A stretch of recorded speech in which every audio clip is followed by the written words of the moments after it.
Our host governor, Her Excellency Fatuma Achali, the governor of the great county of Kwale, the Principal Secretary, State Department of Lands and Physical Planning,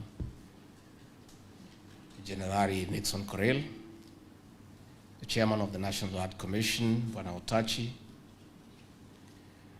the Chairman of this great institute, the Honorary Secretary, the Honorary Registrar, the representative of the Food and Agriculture Organization, the UN Habitat,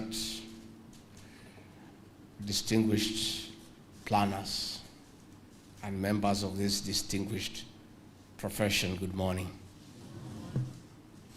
I just want to say a few things and then let you proceed with what brought you here to this beautiful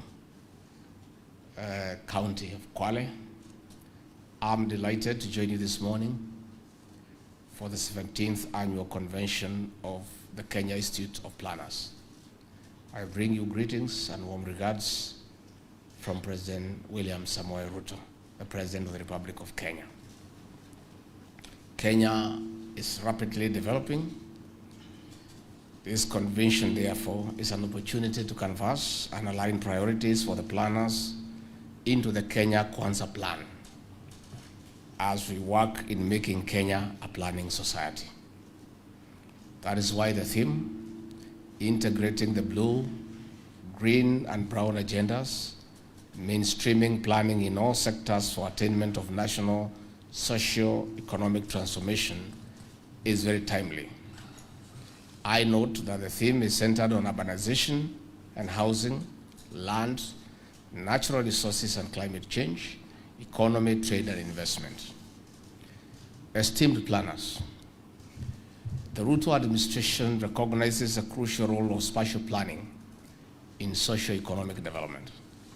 Further, we are committed to providing policy direction in land administration and management, urban development and management, as well as affordable housing. Thus, our target of 250,000 housing units annually in 5 years. To sustainability, planners have to ensure the housing units are accompanied by proportional transport and infrastructure, as well as accessible social amenities. Through the Ministry of Lands and Physical Planning, we are working towards ensuring that land laws and regulations are regularly updated alongside mainstreaming spatial planning into development plans. This will fortify urban development and management. Esteemed planners, we recognize the importance of county governments in grassroots development. In this regard, we have supported counties in establishment and strengthening of urban institutions.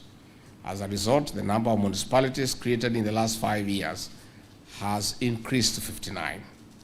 There have also been substantial infrastructural investments in the municipalities as a result of conditional grants from the national government provided for improving quality of life in urban areas.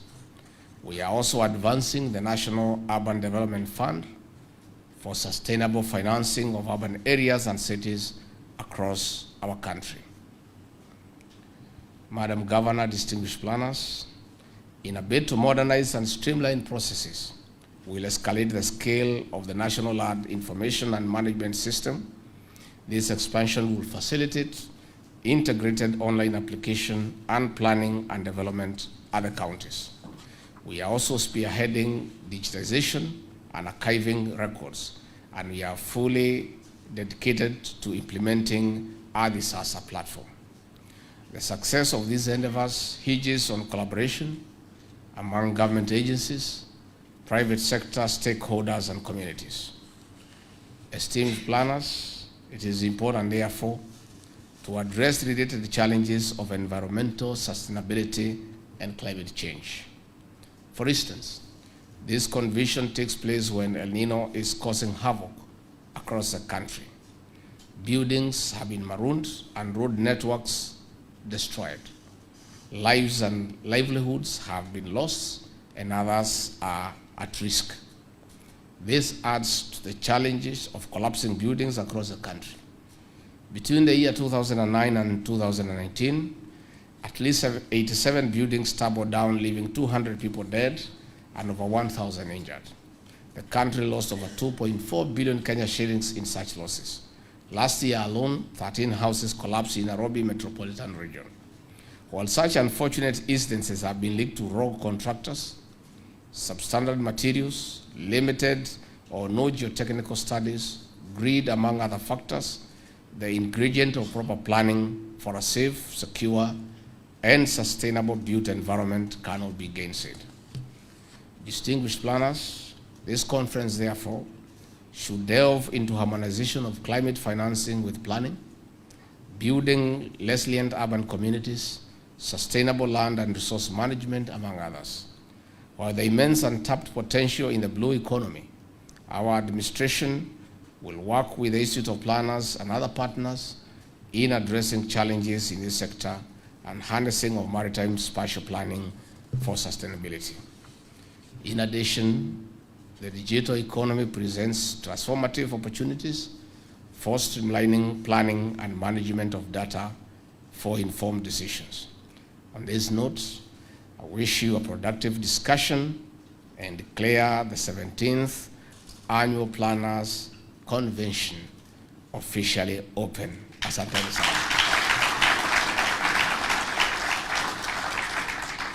Acha niongee kwa ile lugha rahisi, kizungu mingi imeandikwa na hii watu wetu. All the people who help us are very complicated. They write difficult things for those who are listening and those who are reading. I just wanted to say that our administration, led by Dr. William Ruto and those of us who help him in the management of the affairs of this country, adhere to the maxim that failing to plan is planning to fail. That we are there, we are on board. And our administration is anchored on planning. And we used to say during the campaign trail, kujipanga. Kujipanga is planning. Our whole governance structure as an administration is on planning at any level, at the family level, at the hustlers level, at your level, at every level. Planning is key, is critical. Planning is a key and critical component of our development as a country. All the things that have gone wrong in this country is lack of good planning. The situation we face today of a huge public debt is lack of good planning. Billions of Kenya shillings spent on legacy projects that are not well planned for the benefit of the country. The situation we are having in El Nino is because of lack of proper infrastructural planning, poor drainage systems in our cities.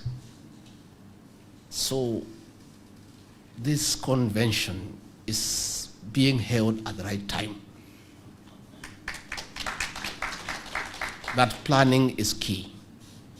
I have discussed with your chairman and the officials before we came here, and we have agreed that I'm going to have a meeting with your officials to come and take me through institutions of government where you think that at the board of directors, we need a planner to sit in that board. And once they have persuaded me, and I'm a very simple person to persuade. Mbona msikuja na kizungu mingi kwangu? Just be simple so that I understand quickly. We'll make sure that planners sit in boards of organizations where planning is key. That we shall do. Again, we have agreed that the counties are in charge of urban centers and towns and municipalities and cities. We have agreed that during the next meeting of IBEC, which I chair with the county governors, will invite the institute to come and make a 30 minutes presentation before governors, so that you persuade them and convince them, first and foremost, the importance of planning, and secondly, and most significantly, to have professional planners working for them. And I think our governors are level-headed. I think they'll see reason. And at least the governor of Kwale here has said they don't have a choice. So I'm sure before you leave here, she'll tell you the slots you need for planners in this county, so that you come and help her to govern. You know, ourselves, we are not professionals in the line of planning. We are managers. But we need professional help to plan. So the importance of your institute in this country cannot be overemphasized. So we have agreed and we are persuaded, and we don't need any further convincing that we need to embrace you to be our partners in national development. We want all cities, all urban centers to be properly planned. Let us not have haphazard developments that have no supporting infrastructure. It is you people to help us to do away with the traffic jam. It is you people to make sure that there are social amenities. Buildings don't just come up and there are no playing grounds for our children. There is no supportive sanitary and sewage system. So I want to say that this convention is very appropriate, and we are happy to be here, and we seek your partnership in that area. As part of our strategy to plan and to make planning our strategy for national development, yesterday the President chaired the cabinet to plan for El Nino. And we came up with a strategic plan on how to deal with this emergency. First and foremost, we want to appeal to the people of Kenya to be also responsible. Out of the 87 deaths that have occurred due to El Nino, 37 of them is by drowning, not floods getting you to your house, by you going to where the floods are and daring nature. Kenyans are crossing rivers when they can see the waters are menacing and they are rough. And they still insist that they are in a hurry to go somewhere, and they never reach there. I want to appeal to the people of Kenya, wherever they are, also to be responsible. As much as they're asking the government to intervene, how do we intervene when you get into a river and you can see the way it is flowing? We want to appeal to the people of Kenya to take care of their lives and to know that they have families. And there are other people, if they don't care about themselves, there are people who care about them. Let us exercise responsibility. Let us not be adventurous. Let us not try to cross a river that you can see that it is dangerous. Number two, we have instructed our county security and intelligence teams all the way to the sublocation to put measures into place to assist Kenyans not to be irresponsible. Let our officers not allow people to drown themselves. Let them also help them by stopping them. Again, we have put aside 7 billion Kenya shillings from the Civil Contingency Fund to intervene in terms of supply of food, interventions in health, provision of mosquito nets, and other drugs to deal with contaminated waters. We are also supporting the Kenya Defense Forces with resources to continue providing air support by getting food and taking to areas that are not accessible. We are also giving resources to the Ministry of Roads and Transport to restore roads that have been cut off to enable supplies reach their destinations. We are enabling them to come up with temporary bridges where they have been cut off. We are also helping the Ministry of Water to deal with the dams that are likely to have a spillover that is dangerous. And we want to ask Kenyans near dams to move to safer grounds. We want to ask Kenyans also to listen to the various alerts that are being given and comply accordingly. So we have put 7 billion shillings from the Civil Contingency Fund as an intervention. We have also tried to help the counties, not directly, because it's important that we clarify, because sometimes people hear what they should know, what they want to hear. Through the division of revenue bill, we share monies with the county governments. They take a certain percentage, the national government retains the other percentage. From their shareable revenue, last week, we released 10 billion shillings to the counties as part of their shareable revenue, and we are requesting them to consider applying some of that money for El Nino interventions. This week, we shall again release another 10 billion to the counties, not specifically for El Nino, but as part of their shareable revenue.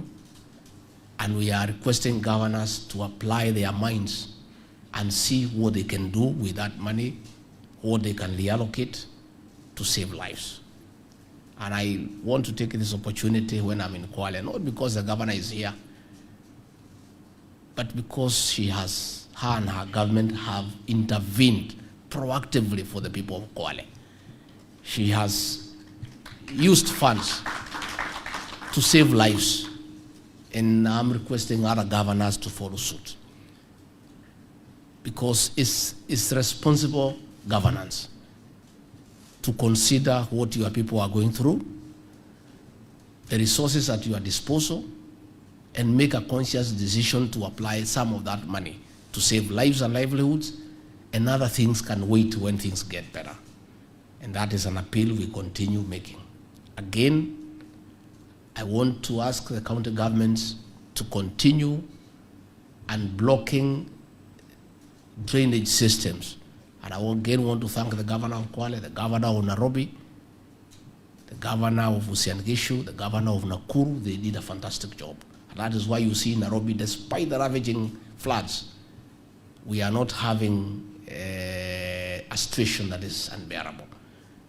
I want to ask the county governments again to continue unblocking the drainage system so that water can flow and it doesn't become a danger to the residents of those areas.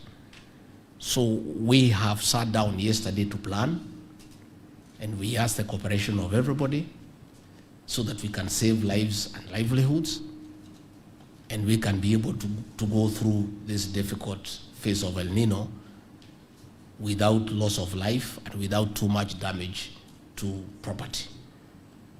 That is something that we'll continue to do continuously. So in conclusion, please help your country to plan. And the affordable housing is one of the most thoughtful strategies of our administration. One, to dignify people. Shelter is a constitutional requirement. We want Kenyans to have shelter. And not just shelter, but dignified shelter with proper sanitation so that people can be dignified. Number two, that strategy, and we need your support, is also to create employment for our young people. I am aware that people have gone to court to try to suspend the housing levy and to sabotage the housing program. Much as we respect the independence of the judiciary, I want to request our judges to exercise judicial discretion and not sabotage that program. We have thousands of young people today who are now engaged in a housing program. That program will dignify the people of Kenya. It is the desire of every Kenyan who live in an urban center to own a home one day. And all of you here, that is your desire. Anybody who left the village for the urban to be an urbanite would want to own a home.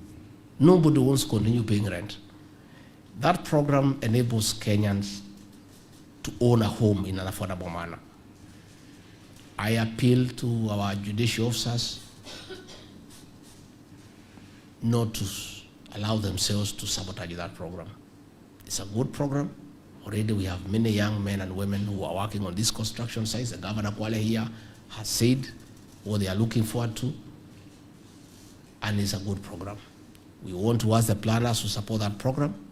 I think P.S. Hinga will be coming here. We'll ask him to come and share the whole plan with you so that you are part of that process, so that even as we are putting up the houses, we have the requisite supporting infrastructure in terms of social amenities, schools, churches, playing fields, roads, water, sanitation, and it is you people to help us in that aspect so that we plan properly. So I am very happy on behalf of President William Ruto to be here to engage with you people, and we'll continue engaging. We are available at any one time. Please call on us.